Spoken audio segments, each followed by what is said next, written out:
So we will start off the paradox lesson with answering the question, what is a paradox? And a paradox is two seemingly contradictory statements that are true.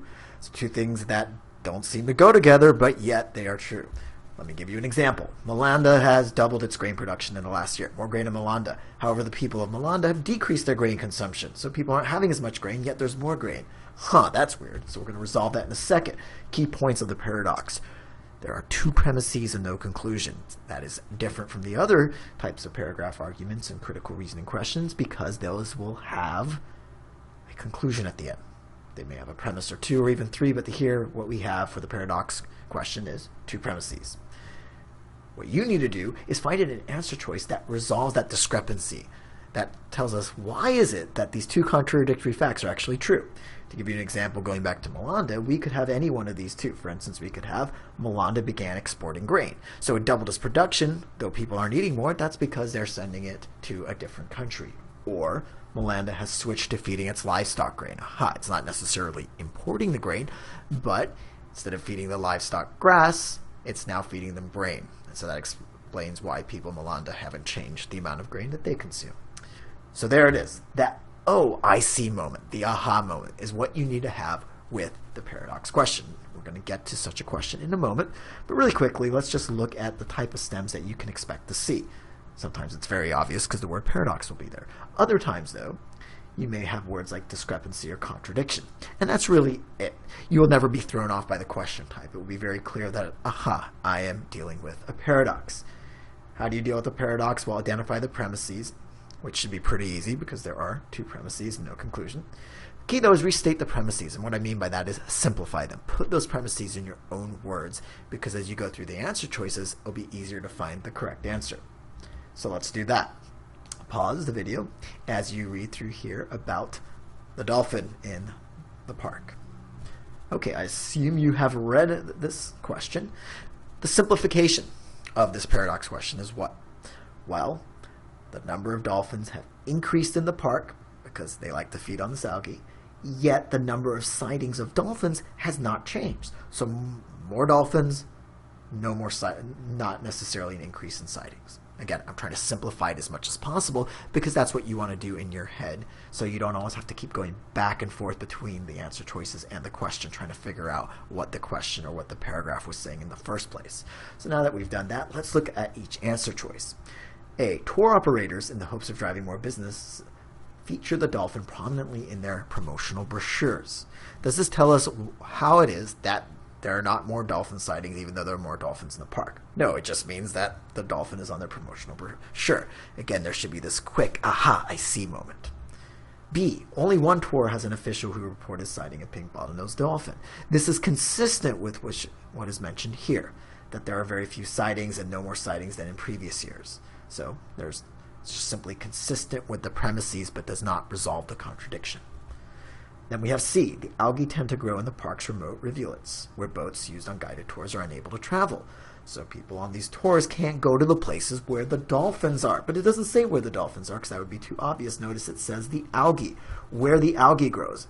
And of course, the dolphin feeds on the algae. And that's why people don't actually see it, because it's feeding on this algae that's in a remote part of the park.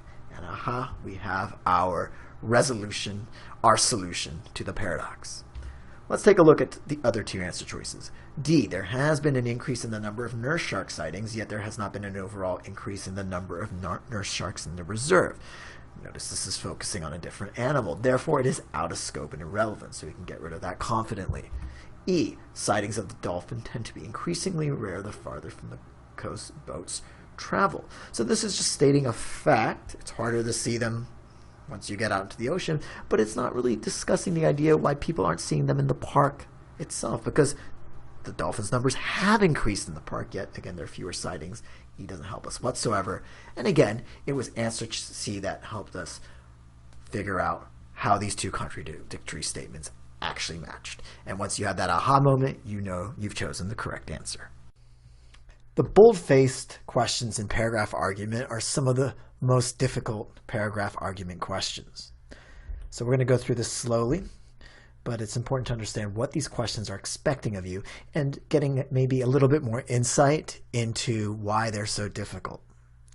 So they're challenging, yes.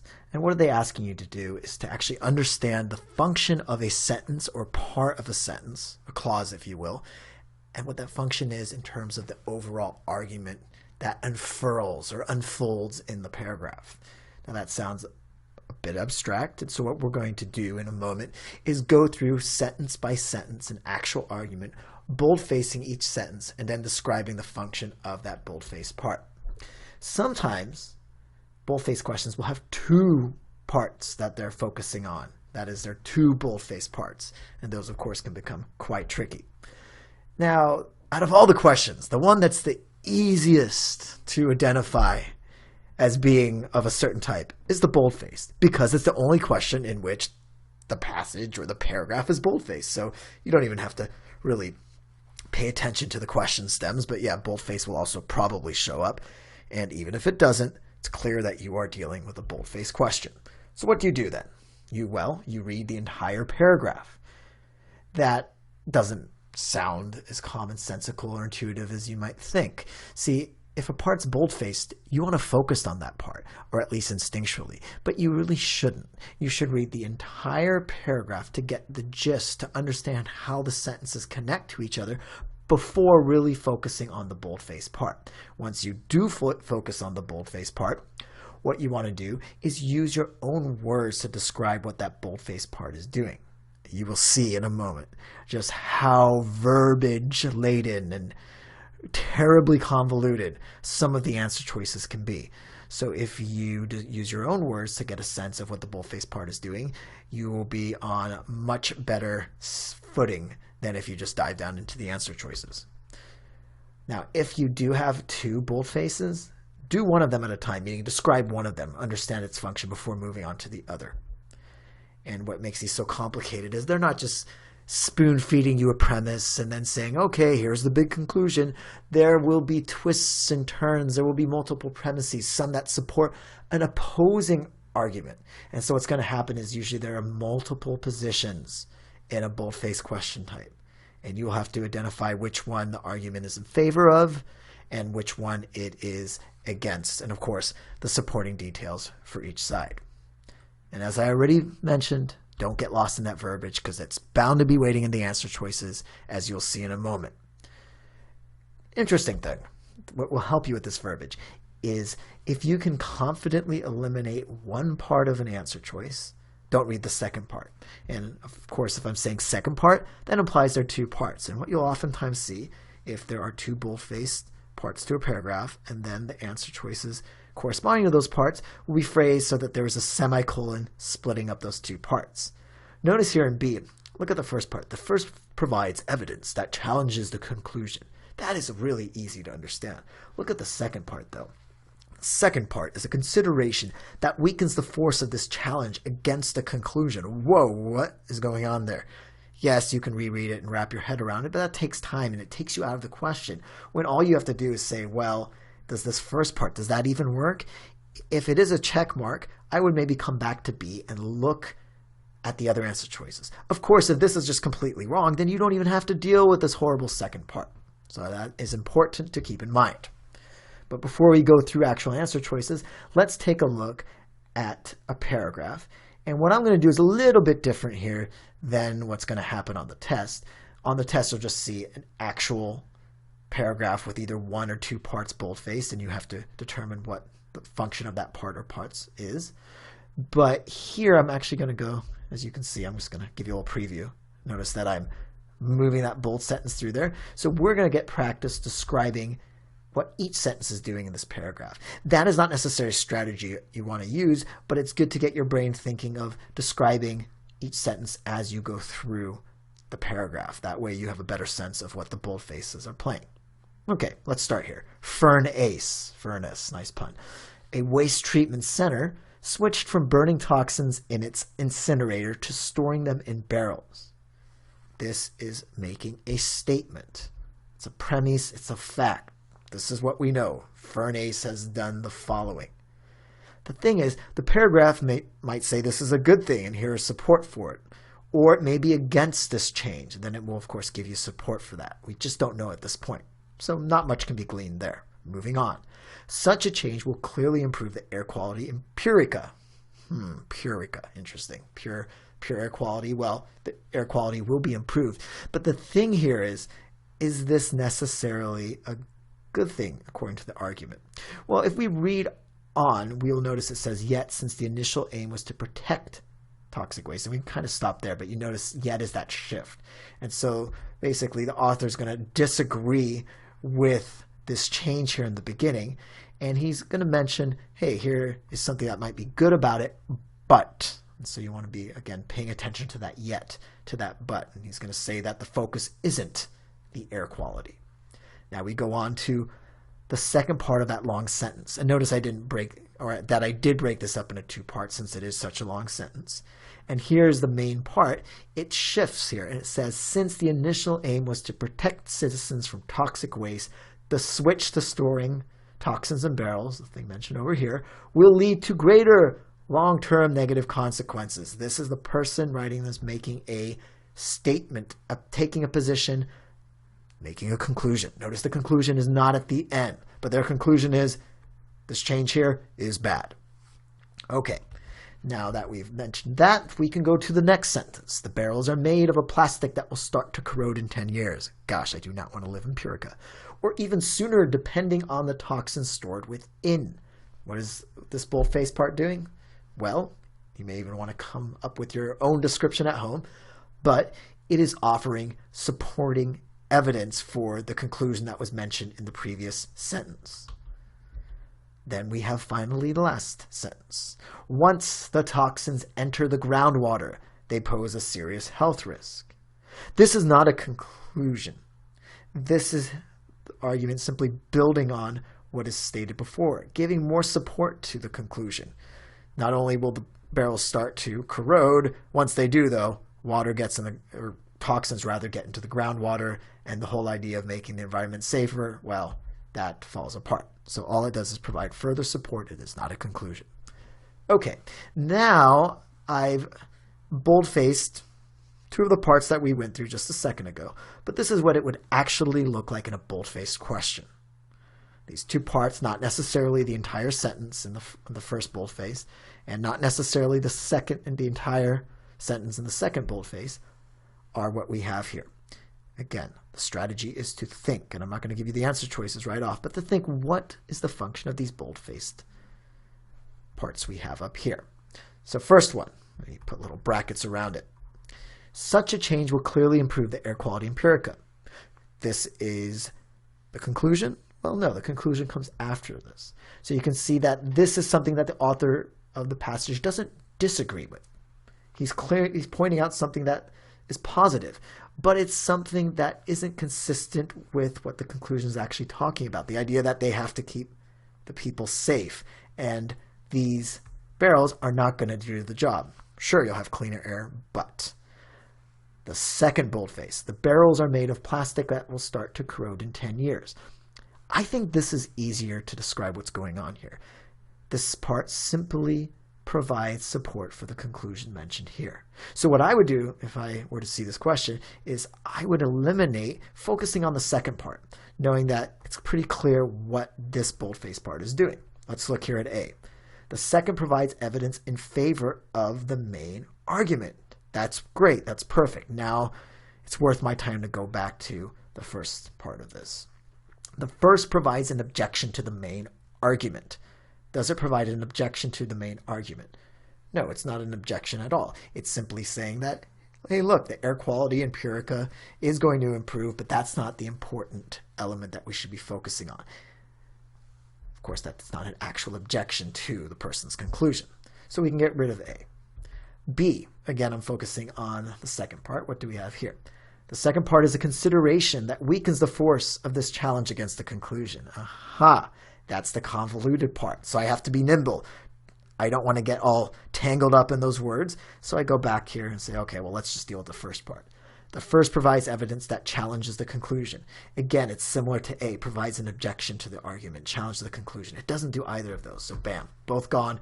I don't have to get tangled up in the verbiage. C, the first is an objection to the main conclusion that the author dismisses. Again, it's not an objection. So here I can just deal with the first part because I'm getting a sense of what that first part is about. You can go on to the second part, but wait, it's a waste of time if you're confident that the first part isn't right. D, the first part is a premise upon which the conclusion rests. Now, wait a second. No, the conclusion is something different. It's saying, at least this bullface part is not important. Here's what is important is that these barrels are going to leak. That's the conclusion. So it's definitely not a premise upon which the conclusion rests. Now, if you're not really comfortable, if that doesn't feel like a slam dunk reason to get rid of it, of course, always read the second part.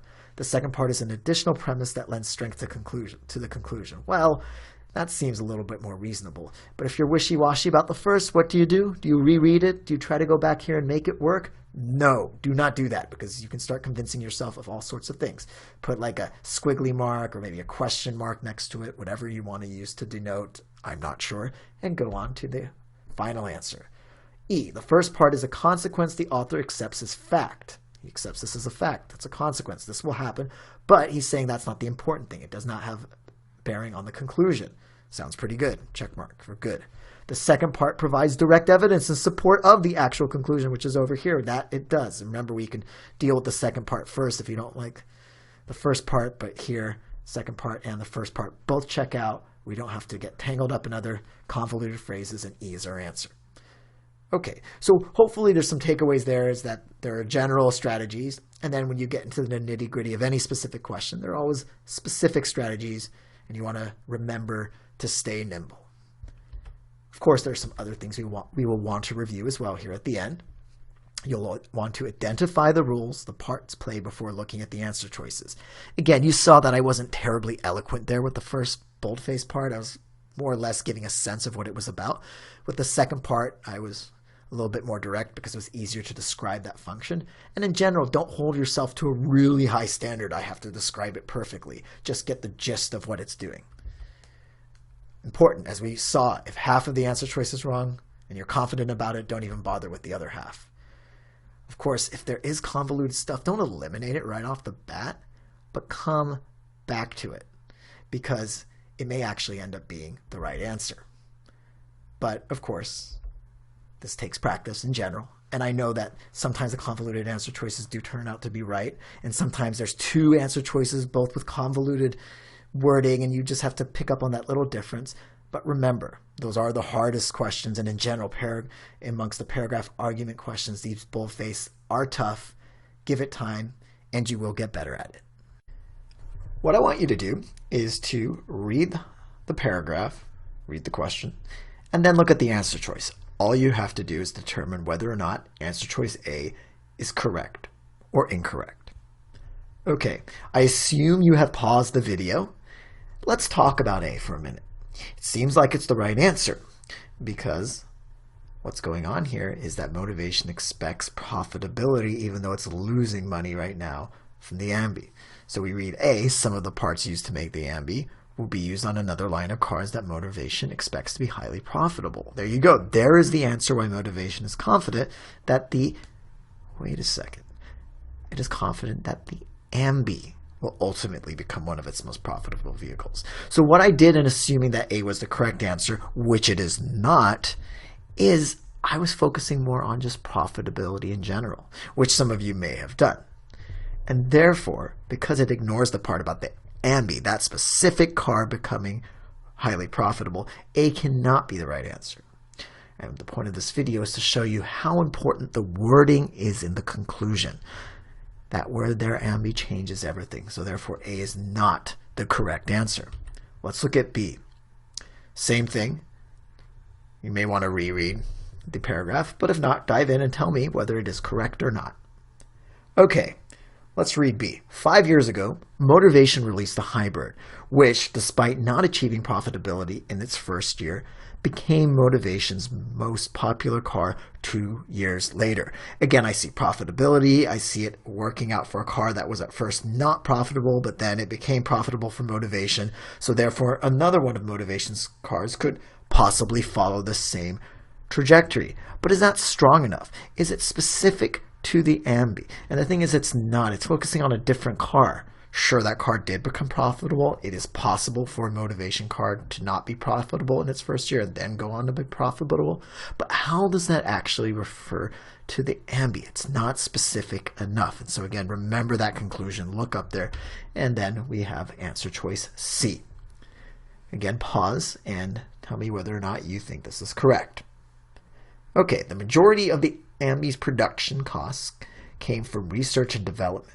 Cost motivation will be able to recoup within 18 months of the ambi's release.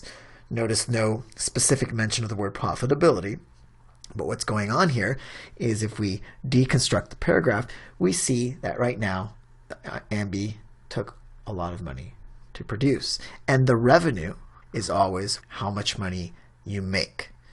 So in this case, the ambi wasn't making much money because it costs a lot to produce, but what C is saying is the company motivation will be able to recoup all those costs within 18 months. And so now the ambi will be much more profitable because they will be able to get a lot of revenue because they're not paying all of those upfront costs that were used for research and development. And therefore C is our answer. Now, the thing is, I'm not going to give you two other answer choices. The point of this lesson is to show you that it is important to keep your eye on the conclusion in those specific words, and sometimes, though not always, there will be an answer choice that plays on this. The idea that, oh, it would work for a conclusion if you take out a word or two. In this case, if you just focused on profitability. Therefore, it is a good idea to anticipate that in terms of trap answers. Not always, but sometimes. Usually, though, you're not going to get 2 or 3 wrong answer choices that play off of this conclusion and slightly changing the words or not being specific enough. Therefore, I'm not simply going to give you more answer choices D and E, but C is our answer. And just, of course, to recap, read those specifics of the conclusion and also refer back to the conclusion if you are unsure about an answer choice. So as you're going A through E, maybe you're pausing at C, you're not sure. Well, go back. What do the conclusions say? Read that again. Work on your reasoning, make sure that you have identified the assumptions, stuff we've talked about in previous videos. But of course, go back to that conclusion and see if the answer choice now makes sense. And you will also want to do that if you actually believe, hey, I've come upon the right answer. Just to be very sure, check the conclusion, make sure everything matches up, and you should get the answer right. In this video, we are going to be looking at a tricky type of paragraph argument.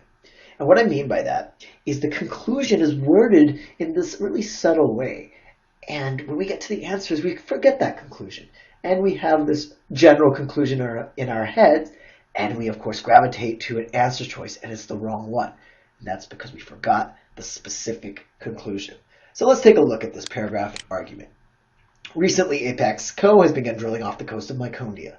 In this time, the number of aquatic animals that end up on the beach, coated in oil and other products, has increased dramatically. Nonetheless, no Peterson's loggerhead turtles, tourists common in the waters off the coast of Mycondia, have washed upon shore. Apex Co's public relations claim that while some of the byproducts are clearly harmful to aquatic life, the lack of Peterson's loggerhead turtles washed ashore suggests that not all the aquatic life there is adversely affected. So let's underline that conclusion. Lack of Peterson's loggerhead turtles washed ashore suggests that not all aquatic life is adversely affected. It's really important to remember that, as you'll see here in a moment. Why? Well, let's go to the answer choices. And this can often happen when we deal with more difficult questions. And I think the lesson here is an advanced lesson. So these types of questions are rare at the medium level, slightly more common at the difficult level, meaning the most difficult verbal section, and probably non-existent on the easiest verbal section. Let's take a look at A. The Peterson's loggerhead turtle has never been seen washed upon the shores of Mycondia. Now, if you read the question, it says, which of the following, if true, casts the most doubt on the argument? Now, you may look at this and superficially say, well, here we have a problem where these animals are washing on shore. Clearly, Apex Co. is a bad company. It's causing these animals to wash up on shore, and therefore with the PR person says, oh, well, not all the animals are adversely affected, we want to disagree with them. And we look at A and say, well, does that provide us enough information? And we see the Peterson's loggerhead turtle has never been seen washed upon the shores of Mycondia. And you think, well, maybe, but maybe not. I want something to show these Apex Co people are definitely lying. And so you either get rid of it or put a question mark next to it.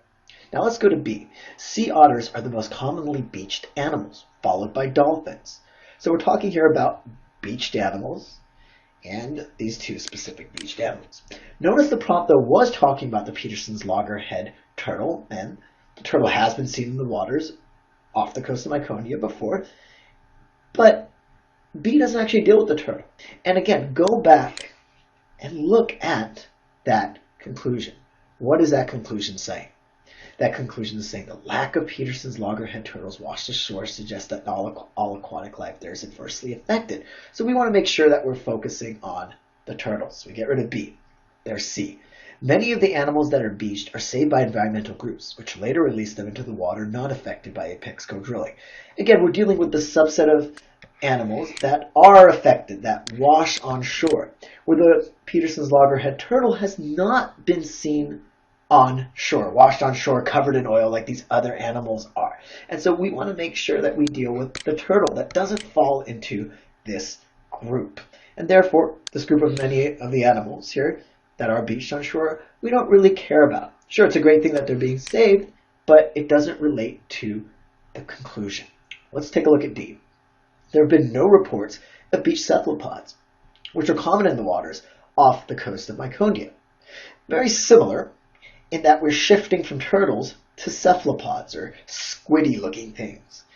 Now, this, that is answer choice D, sounds like it's helping out Apex Co. Public Relations, saying, well, not all animals are adversely affected, and here we have this beached cephalopod, and, it's not washed up on shore, so maybe that's fine. But again, we want to make sure that we're not just focusing on the conclusion, but looking at the type of question, which here is most doubt, meaning a weakened question, so we can get rid of D.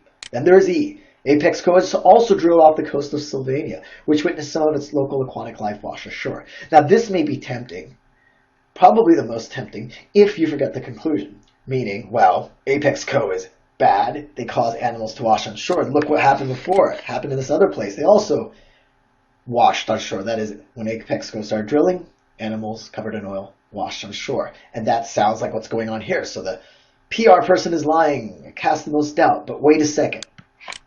We care about what? The connection between the fact that there are loggerhead turtles in the water, but according to the PR person, none of them have washed on shore. Therefore, not all animals there are adversely affected. That is the argument. That is the conclusion that is being made here. Therefore, E is out. And before you eliminate A, which is basically the title of this video, eliminating all answers, remember I put a question mark there because it seemed like something we can eliminate that didn't really make sense, but it is actually the answer. Why? Well, think of it this way. The Peterson's loggerhead has never washed upon the shore.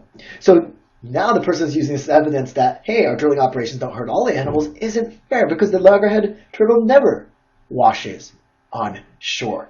So it could be affected.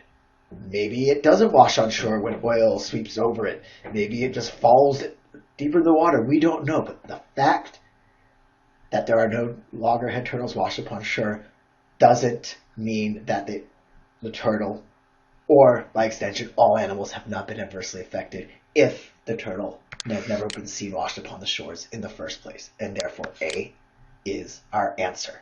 Again, difficult question. Only going to see this type of question at the higher levels. Make sure to underline that conclusion. And of course, you can't necessarily do that on a computer screen when you're taking the test, but always go back and look at the conclusion, kind of underline it in your mind so that you are not tricked by tempting answer choices and the correct answer choice you don't eliminate but are actually able to get. Okay, today we're going to talk about numbers versus percents. And no, this isn't a math video. This is a video about GRE reading comprehension, and specifically paragraph arguments. So you might be asking, well, how is there math in any GRE reading comprehension? Well, remember, the paragraph arguments in GRE reading comprehension are based on critical thinking. So let's do a critical thinking exercise to illustrate the importance of math in this aspect of RC. Okay, so let me walk you through a few fun facts. Fun fact number 1. 56% of Germany's population speaks English. 56%, so that's Germany. And fun fact number 2, 86.2% of Canada's population speaks English. So we have Germany, Canada. So far, so good. Looks like Canada would have more native English speakers, or more English speakers than Germany, correct? Well, that brings us to fun fact number 3. Germany has more English speakers than Canada. Well, how is this possible? Well, let's take a look at some of the data. Okay, so Germany has a bigger population than Canada. 56% of Germany is just more people than 86.2% of Canada. And for the purposes of this lesson, you don't need to really worry about those exact numbers, but if you want to pause the video and look at this chart, you're more than free to. Got this from Wikipedia. This ultimately, though, brings me to fun fact number 4 here at the bottom of the screen. There is just a little bit of math in GRE Verbal. You're going to have to understand that a percentage of something is not the same as a quantity of a thing. So let's go through some examples where we can see how this is going to work in practice. Okay, so let's look at the types of things that you're going to need to understand in GRE verbal paragraph arguments. You'll need to understand conceptually, for example, that 50% of the population of a big city is more people than half the population of a small town. So to illustrate, half of New York City, well, that's 4 million people. Half of Austin, Texas, a smaller American city, well, that's less than 500,000. Similarly, you should understand that 70% of the population of a small town just might be fewer than 10% of the population of a big city. So using our previous city examples, 70% of Austin is 665,000, 10% of NYC is 862,300. You'll also need to understand things such as the idea that 100% of what one person makes, one salary, could be less than 20% of another person's salary. To illustrate this, let's say that Joe makes 20 grand a year. Well, that's not much. Sally makes 300,000 a year. So 20% of Sally's salary is 60,000, and that's more than 100% of Joe's salary. You get the idea. You have to basically compare these percentages and numbers in your head. And all these tie into one main thing that you really need to understand. And we're going to discuss that next and look at an example question that exemplifies the main facts there. So the overarching concept you want to understand here is that percentage does not equal actual numbers. And to see how this would work directly on the GRE, let's look at an example paragraph argument. Now, I'm keeping this a little easier than the real test, but we're going to look at it, and what we're going to do is we're going to test cases that show numbers that would make this, this paragraph argument true.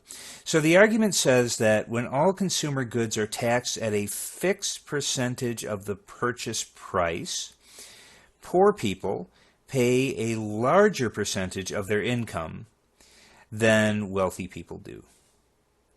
So poor people are paying more in their income than wealthy people, even though they're paying the same percentage on a purchase. Okay, so how can this be true? Well, the trick here is to think of the numbers and think of ways in which they could be different than the percentage. So a poor person and a rich person, let's say they spend $500 a month on groceries. Each one of them pays 10% sales tax, or $50, so they're both paying $50. But wait, the poor person only makes $1,500 a month. So that $50, that's 3.3% of their income. The rich person makes $15,000 per month. That $50 then is only 0.33% of their income. So there you can see the way in which that example paragraph is true. So now let's turn this example paragraph into an example question. So what I want you to do is pause the video right now, read over this question, do your best to answer it, and we'll talk about this.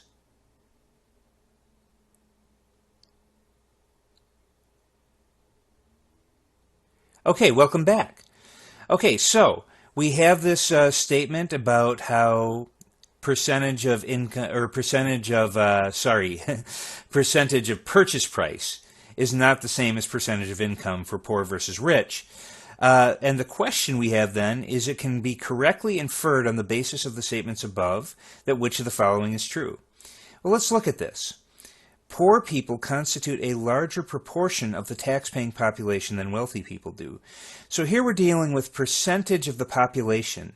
And it's tempting to just latch on to any question that's dealing with percentage and say, oh, the prompt is about percentage.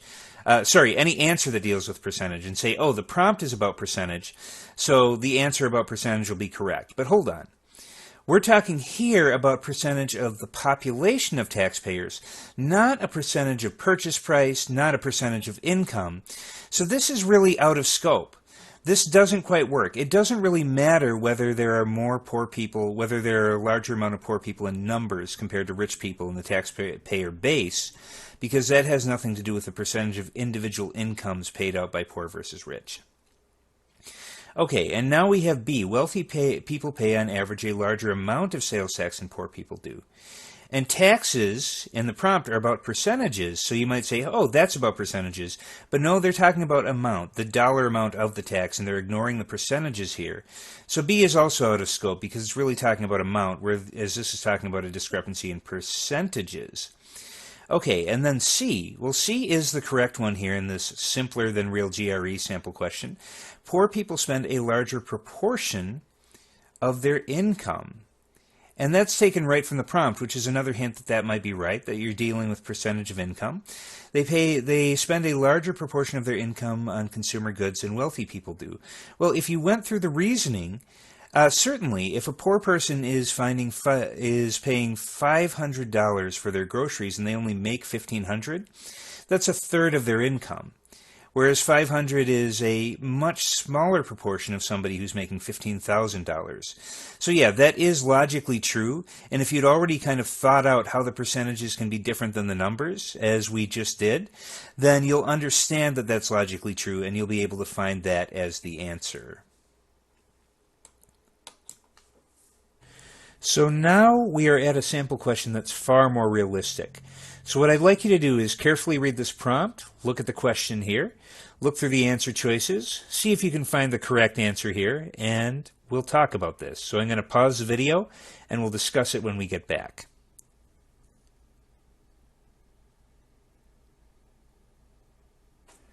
Right, so how'd you do here? First and foremost, you should know that the answer choice is A. Okay, and why is the answer choice A? Well, let's look at the argument here. It says at Learnington Academy, a high percentage of students are currently failing their classes.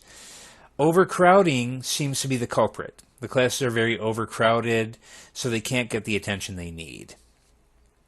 And it says not only that, but the problem's being compounded because we're going to see enrollment go up by 25%. And so the administrators here, what are the administrators saying? They're saying they're going to hire only 10% more teachers. 25% more students are coming, but they're only going to hire 10% more teachers. And they're saying, you know, these numbers don't appear to line up on the surface, but this is going to be enough. This is going to be sufficient. And we're going to have attention. We're not going to have a lack of attention. So how is this possible? What's going on here? Well, A says most of the future students are expected to take classes in departments that currently have lower than average enrollment. So what that means is those departments have a lower percentage of students in relation to teachers. So with that lower average enrollment, those departments likely have more teachers than they need already. So if enrollment goes up a little bit, it's not going to put a strain. The teachers are still going to have plenty of time and energy to pay attention to the students because there's not going to be over-enrollment or overcrowding due to that lower than average. Okay, so A is correct. Okay, so B, we're looking at the 10% increase in the number of students can be hired without Learnington's expenses. Without increasing Learnington's expenses by the same amount. So here we're looking at percentage of expenses. So there is a percentage there, and if you can recognize this as a percentage question, you might be paying attention to that. But expenses, that's nowhere in the prompt. The administrators are not using expenses in any way, shape, or form as part of their rationale. So B is not correct. Okay, C, by changing class schedules, Learnington administrators can hold 10% more classes without constructing more buildings. So again, we have a percentage increase in buildings. But buildings is also not in here. There's nothing here where the administrators are saying, oh, because of the way the amount of buildings we have are changing, we only have to hire 10% more teachers. So C, like B, is out of scope. Okay, so let's look at D. Learnington plans to increase extracurricular activities that meet during the same hours as the most popular classes. We have percentage of extracurricular activities, and there's not a discussion of extracurricular activities among the percentages in the prompt. So that in and of itself should indicate to you maybe this is out of scope. But there's another way that this answer choice could trick you a little bit. So we're talking about extracurricular activities that meet during the same hours as the most popular classes. During the same hours, well, could that cause a lack of attention? Could the teacher or student's attention be distracted because these extracurricular activities are making a lot of noise during the most popular classes? Well, notice that it doesn't say the extracurricular activities are meeting at the same place. They're meeting during the same hours, but they could be in a completely different place where there isn't noise to distract or make attention issues. So D is a little tricky, but also definitely out of scope. Okay, so now we have E. Students who attend the most over-enrolled courses require those courses for their majors. Well, this definitely deals with some relevant percentages. If the courses are over-enrolled, percentage enrollment is up. And it might go up even higher because these are the courses that students really need. So if 25% of students come in, these are the courses they need for their majors, probably that enrollment's going to go even higher. And you might see for these over-enrolled courses a bump higher than, a bump that tops off at least 25%. Maybe a little bit higher if students are disproportionately going into those courses. So the thing about E is it does have some relevant percentages, but that would actually undermine the administration's prediction. If anything, the administration would need to hire at least at 25%. So E is relevant. It's not out of scope, but it's a weakener. So the answer is A, and hopefully with this question you've gotten a good look at how math can subtly be inserted into these paragraph arguments and that you really need to understand the difference between numbers and percents.